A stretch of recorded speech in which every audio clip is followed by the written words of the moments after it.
Hello guys, আসসালামু আলাইকুম। আমরা চলে এলাম আমার একটি ফ্রেন্ড ফাহিমরে নিয়ে একসাথে ম্যাচে। তো দেখতে পাচ্ছেন একটা এনিমি এবং একটা এনিমির নেটের সমস্যা, হয়তো সেই কারণে সে ম্যাচে ঢুকতে নেই এবং প্রথম রাউন্ড আমরা জিতে যাই।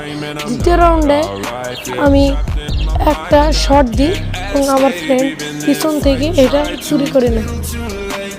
তৃতীয় রাউন্ডে এসে আমরা প্যারাফল এবং একটি নতুন শটগান দিয়ে ম্যাচটা শুরু করি।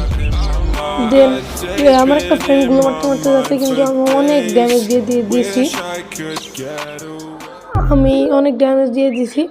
তারপরে আমি এখানে অনেকখানি মার খাই এবং আমরা এই রাউন্ডটা হেরে যাই।